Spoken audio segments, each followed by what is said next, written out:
Faithfully conveying value, interpreting great books from around the world. Hello, this is Sally's Book Club. Today I'm going to introduce you to a book called The Gains and Losses of Chinese Politics Through the Ages. The author of this book is the renowned historian Qian Mu. Qian Mu was born in the late Qing dynasty and devoted his life to researching and promoting traditional Chinese culture. He was revered as a grand master of his generation. During the Xinhai Revolution, revolutionary propaganda deliberately disparaged post-Qin Chinese politics as worthless, creating deep misunderstandings about traditional systems. Qian Mu wrote this book to give Chinese people comprehensive understanding of historical political systems, enabling objective evaluation of traditional values. Now, I'll present the book's core content through three key aspects. First, evaluating the successes and failures of ancient Chinese political institutions. Second, methods for objectively assessing political systems. Third, refuting claims about post-Qing Chinese politics being dark and autocratic. Let's begin with the first aspect, which political systems Qian Mu examined and his evaluations. Ancient Chinese political systems comprised four parts: administrative structures, talent selection, taxation, and military conscription. Administrative systems divided into central and local governance, with the prime ministerial system being most crucial.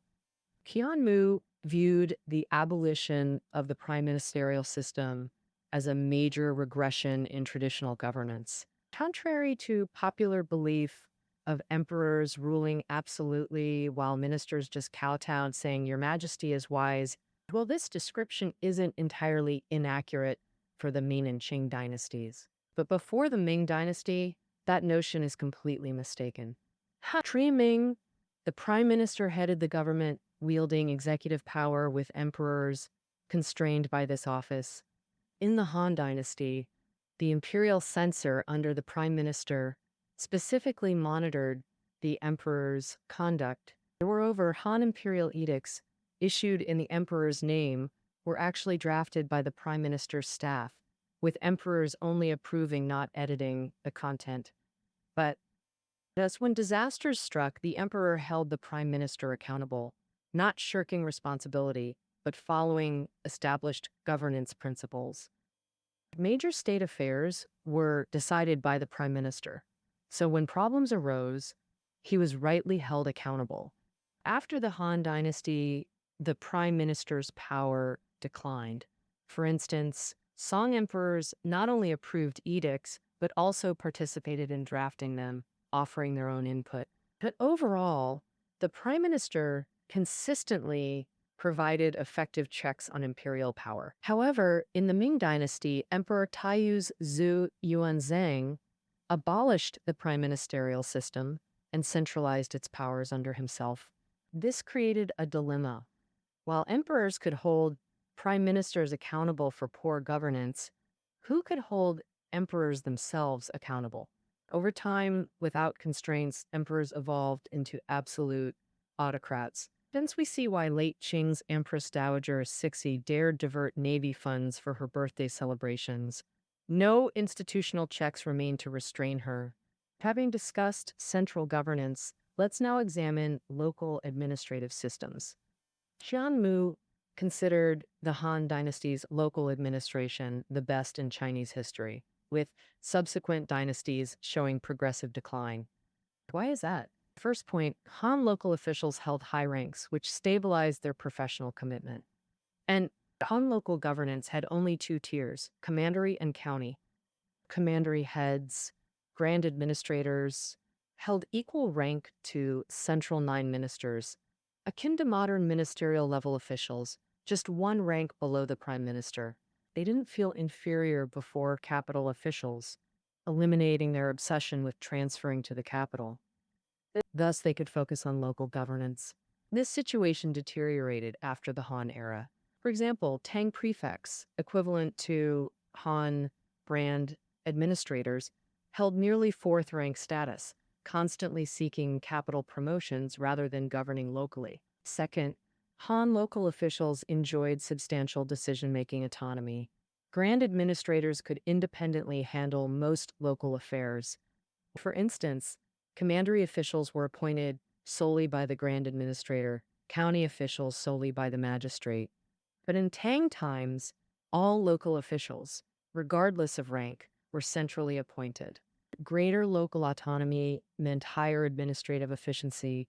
For example, during early Han, when Qian Mu nomads repeatedly raided borders, Emperor Jing dispatched strict official Zidu as grand administrator of frontier Yanmen. Upon learning this, the Xiannu withdrew completely and never again approached Yanmen, demonstrating effective localized governance. Though it was mainly due to Zidu's own abilities, but imagine if Han Dynasty local officials were like in the Qing divided into 5 ranks from county magistrate to governor.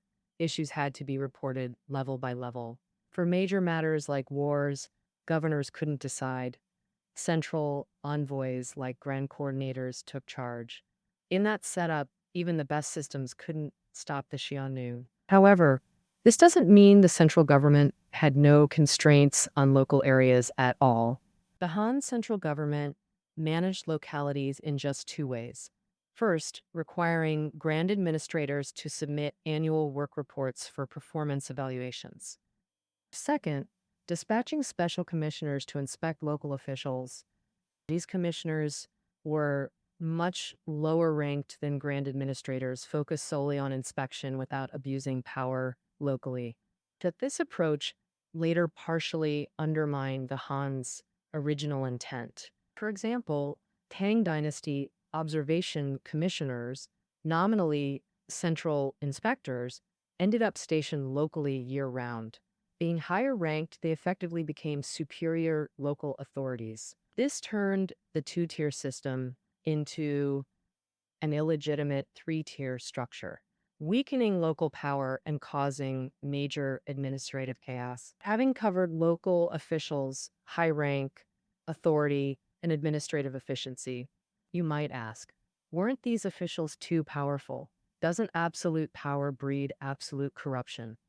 What if local officials abused power, practicing favoritism, or even establishing separatist regimes? Well, the Han had a solution: the avoidance system in official appointments. Han rules barred officials from serving as local heads in their hometowns. Other local staff had to be natives. E.g., if you're from Beijing, you couldn't be its mayor, but could lead Shanghai. But except for you, all other Shanghai government staff must be Shanghai locals. Barring hometown postings prevented favoritism and power entrenchment. Native staff checked the head's power while ensuring cultural familiarity, avoiding clueless outsiders. And to avoid unnecessary conflicts with local people, the Han Dynasty's preventative measures were quite well considered. But after the Han Dynasty, the preventative measures went a bit too far. For example, in the Song Dynasty, it was stipulated that officials couldn't serve as local heads in their hometowns and had to be transferred immediately after 3 years of service. So we all know that governing a region takes time, and many policies may not show results within 2 or 3 years. Therefore, if a local official knows they'll leave in 3 years, they're unlikely to work for the people's long-term welfare. Otherwise, when results come after they've left, it'd be like doing the work for someone else, right? Thus, during the Song Dynasty, local officials basically didn't aim for achievements. They just tried not to make big mistakes. When their 3-year term was up, they'd take their salary and local, specialties and get ready to move. From this, Qian Mu said that local systems after the Han Dynasty were all inferior to the Hans, and it's really not unfair to say so. From the disappearance of the prime minister at the central level to local levels, China's administrative systems became increasingly harsh in controlling officials. China's administrative systems indeed went downhill in terms of gains and losses, increasingly leaning towards losses rather than gains. Next, let's talk about the talent selection systems in ancient China. Undoubtedly, the imperial examination system was a major innovation in China's talent selection systems. Before the imperial examination system appeared, China's talent selection went through aristocratic monopoly, the recommendation system, and the nine-rank system. Compared to the imperial examination system, all these systems shared a common characteristic. They favored the privileged class. Aristocratic monopoly occurred in the early Han Dynasty. At that time, officials were mainly selected from the children of those with a salary of 2,000 shi, equivalent to high-ranking officials like provincial or ministerial levels today. Later, the recommendation system and the nine-rank system both selected talents through officials' subjective judgments. Thus, those who rose were mostly relatives, friends, students, or subordinates of officials. Over time, this formed the so-called gentry class, monopolizing political opportunities. Common people at the bottom had no chance to voice their opinions. To solve this problem, the Sui dynasty established the imperial examination system, which began to take effect in the Tang dynasty. The greatest advantage of the imperial examination system was using a relatively objective exam to select talents. Regardless of your background, whether you have official relatives or friends, as long as you work hard at studying and write good essays, you have a chance to become officials. The imperial examination system caused the decline of the gentry class. By the Song dynasty, imperial exams became the primary talent selection method, completely eliminating the gentry class. Statistics show Song top exam scorers, Zhuang Yuan, came equally from humble and official families, while overall pass rates heavily favored commoners. Thus, the imperial exams equalized political participation opportunities across social classes. Now that official selection is addressed, let's discuss taxation systems. China's taxation systems can be broadly divided into two periods. The first period, before mid-Tang, centered on equal land distribution.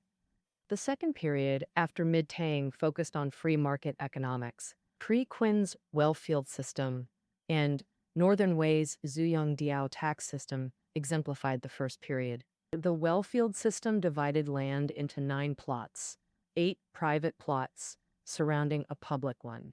Farming the public plot served as tax. Land was inheritable but unsellable. Zuyang Diao followed similar principles. The government allocated land to adults and reclaimed it when they aged. And during tenure, they performed state labor and paid taxes. Land sales remained forbidden. Equal land rights prevented extreme poverty. Everyone had land and income. The drawback was impracticality. Consider Zuyang Diao. Annual population surveys and land redistribution created enormous administrative burdens.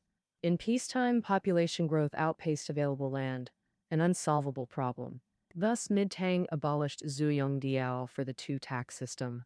For over a millennium thereafter, China used this simpler system, taxing landholders twice yearly regardless of transactions, while permitting free land sales.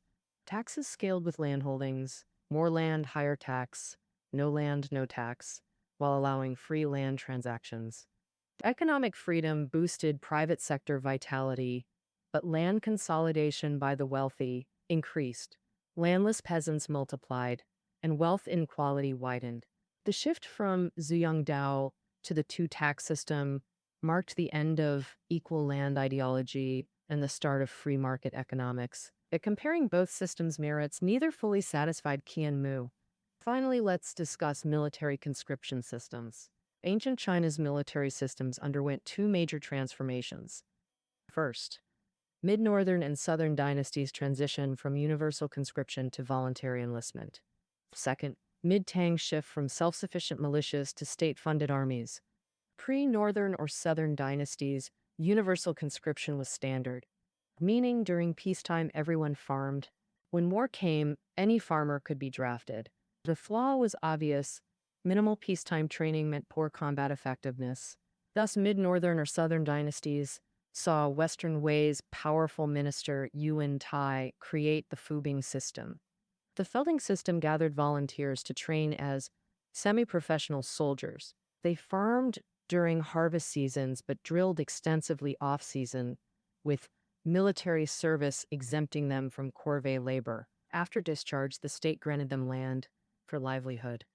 The Felding system peaked under Emperor Taizong of Tang. China's military prowess then, well, no need to elaborate. But by mid-Tang, the Fubing system developed problems. From northern and southern dynasties to early Tang, constant warfare gave soldiers glory opportunities, and the court valued them highly. Hence, many volunteers. As Tang reached its peaceful peak, wars dwindled, military prestige faded, and volunteers decreased. Facing severe manpower shortages, Tang replaced Fubing with mercenary recruitment, the second major military transformation. Previously, soldiers farmed to support themselves. The mercenary system broke this tradition with state-funded soldiers, meaning soldiers stopped farming, the state paid them even during peacetime. Enlistment naturally increased. The downside? Idle armies during peace were extremely costly. Post-Tang dynasties used both mercenary and Fubing systems. Qian Mu saw neither system as inherently superior. Their alternation occurred because any system loses vitality after 200 to 300 years, requiring renewal. Earlier, we discussed the four most important political systems in ancient China. You might not have noticed, but the turning points for talent selection, taxation, and military conscription all happened during the Tang dynasty. In fact, the Tang dynasty was a major turning point in Chinese history, and this transition extended all the way to the Song dynasty. Therefore, scholars often refer to the Tang and Song dynasties together as the Tang-Song transition period in Chinese history. As mentioned earlier, during the mid-Tang period, the military system shifted from the Fubing system to the mercenary system, which helped recruit sufficient soldiers. And however, this included not only domestic soldiers, but also foreign ones. As we all know, the Tang dynasty was very powerful, and neighboring countries submitted to it. Thus, Tang people had weak ethnic boundaries. The Tang dynasty had foreign-born prime ministers, foreign generals, and even many soldiers guarding the frontiers weren't Han Chinese. Later, An Lushan, who launched the Anxi Rebellion, was originally a Hu man hired by the Tang to guard the frontiers. But unexpectedly, An Lushan rebelled, dragging the Tang dynasty halfway to its doom. After the Anxi Rebellion, the Tang dynasty fell into regional warlordism and military arrogance, a situation that lasted until the Song dynasty. To fix this, Song rulers expanded the Tang's imperial exam system, replacing military governors with civil officials selected through exams. This established the Song tradition of valuing civil over military affairs and achieved its cultural peak status in Chinese history.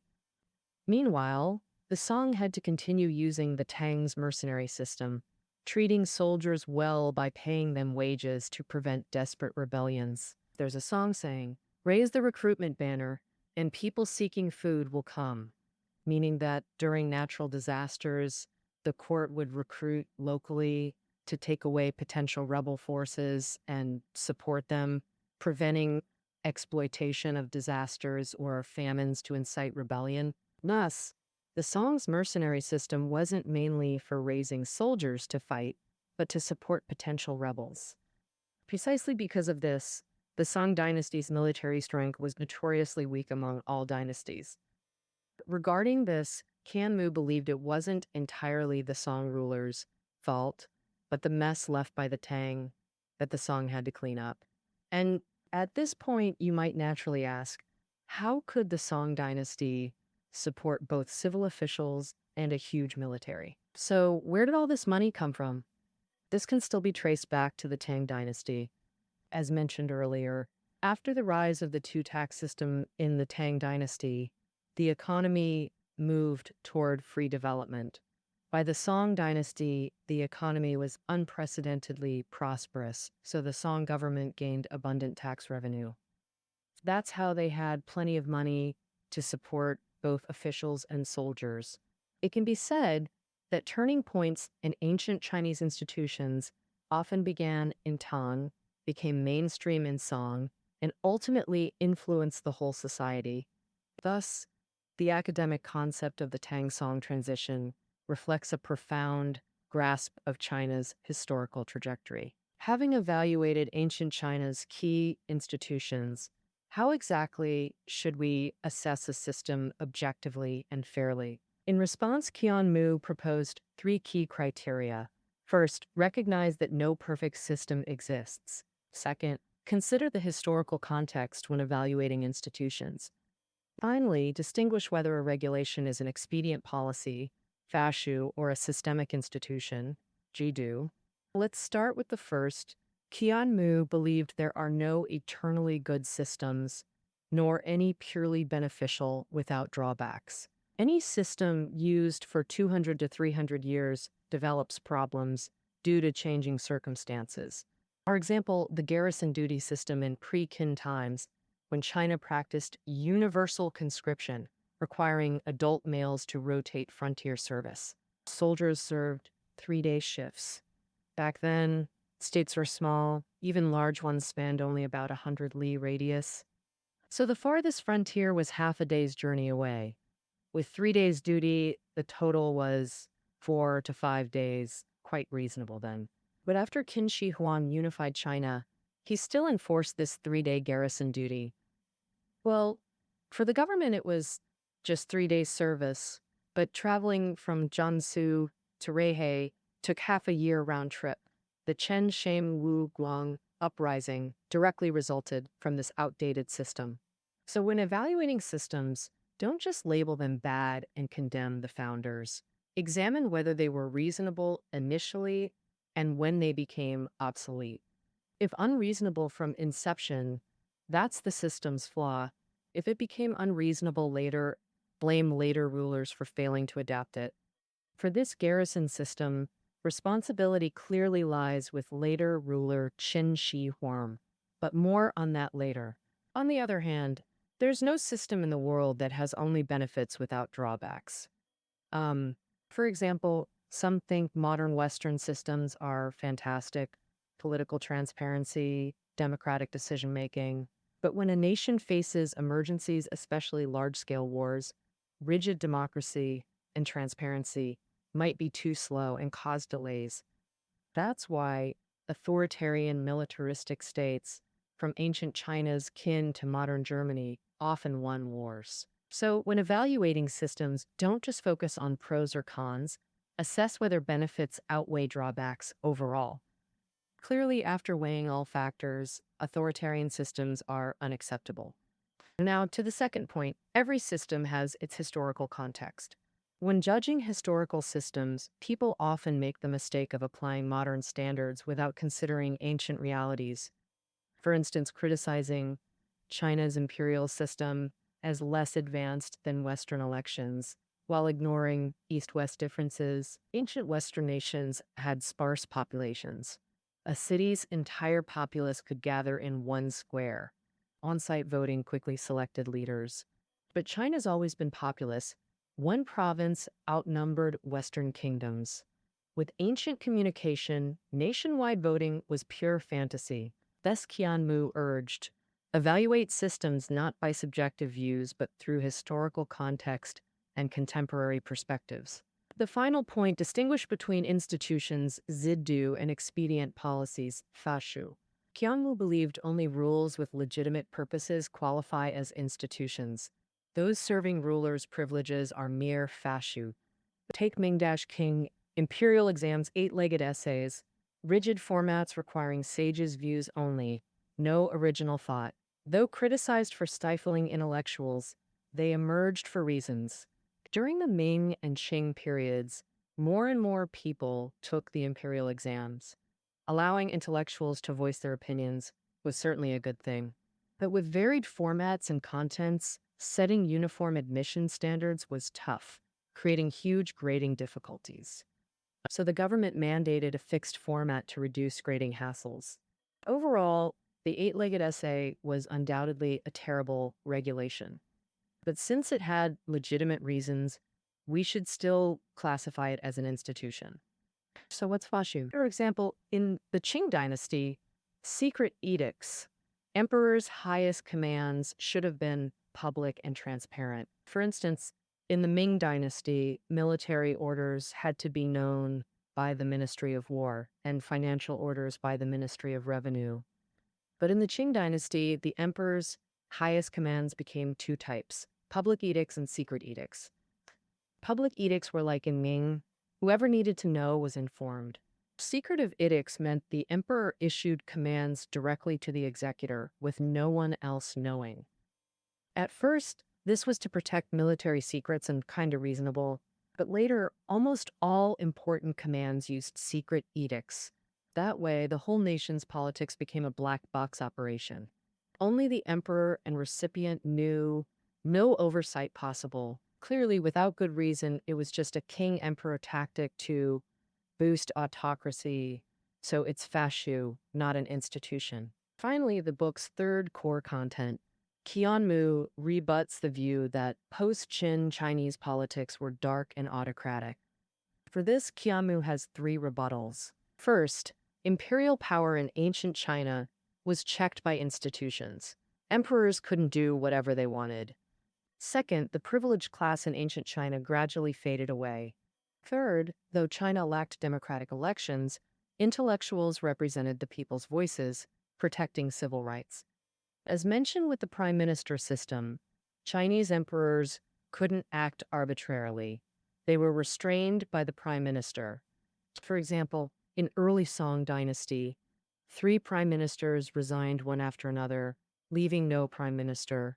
Emperor Taizhu of Song, Zhao Kuanyin, wanted to appoint Zhao Pu as prime minister, but the problem was imperial edicts required the prime minister's signature and seal to be valid. Major state affairs were decided by the prime minister, so when problems arose, he was rightly held accountable. After the Han dynasty, the prime minister's power declined. For instance, Song emperors not only approved edicts but also participated in drafting them, offering their own input. But overall, the prime minister consistently provided effective checks on imperial power. However, in the Ming dynasty, Emperor Taizhu Zhu Yuanzhang abolished the prime ministerial system and centralized its powers under himself.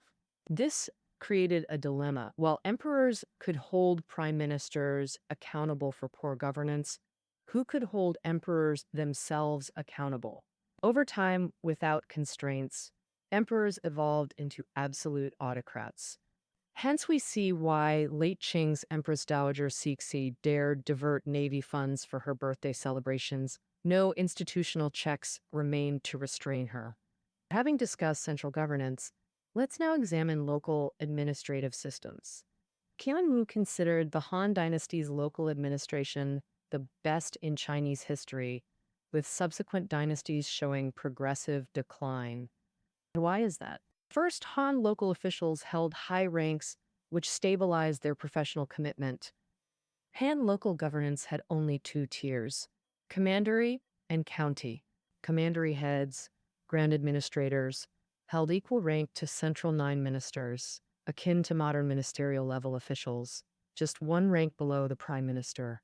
Now, they didn't feel inferior before capital officials, eliminating their obsession with transferring to the capital. Thus, they could focus on local governance. This situation deteriorated after the Han era. For example, Tang prefects, equivalent to Han grand administrators, held merely 4th rank status, constantly seeking capital promotions rather than governing locally. Second, Han local officials enjoyed substantial decision-making autonomy. Grand administrators could independently handle most local affairs. For instance, commandery officials were appointed solely by the grand administrator, county officials solely by the magistrate. Accidentally, of course, in quotes, when exam grading came, the chief examiner found an essay identical to the prime minister's grandson's. Realizing this was the minister hinting at cheating for his grandson, which thus China's privileged class vanished by the Song dynasty around 10th century CE. Even a prime minister's descendants had to pass imperial exams to become officials. In contrast, Western aristocracy persisted until the 17th, 18th centuries. Qian Mu's final rebuttal to Chinese autocracy, claims of lacking civil rights. Long-held views assert only Western democratic elections guarantee civil rights, while traditional Chinese politics supposedly had imperial autocracy without civil rights. But Qian Mu noted, civil rights aren't exclusive to elections. Ancient China's scholar officials represented public interests in governance, an alternative safeguard. Traditional Chinese politics valued wise leadership and collective consensus, meaning adopt the wisest person's advice. If equally wise, follow majority rule. Comparatively, Western elections emphasize quantitative equality. One person, one vote. China's approach entrusted decisions to the capable, prioritizing qualitative civil rights. Theoretically, China's civil rights framework wasn't inferior to the West's. Hence, modern claims of China lacking civil rights are demonstrably false. All right, we've nearly covered the book's content. Qian Mu concludes, Western political systems we admire are historically young. Britain's lasted 300 plus years, while others collapsed every few decades. Thus, one might argue, the West remains politically inexperienced, unaware of their system's fatal flaws or evolution, let alone China, which follows their model. China's traditional politics evolved over millennia. Despite dynastic changes every few centuries, its institutional framework underwent only one or two major transformations. Therefore, Qian Mu asserts, Chinese traditional politics held inherent strengths and historically surpassed contemporaneous Western systems. An undeniable fact. While the gains and losses of Chinese politics throughout history are a precious legacy for every Chinese person, helping us understand the past and face the future. All right, we've interpreted the gains and losses of Chinese politics through the ages for you here. Listening notes are below the audio, and we'll see you tomorrow.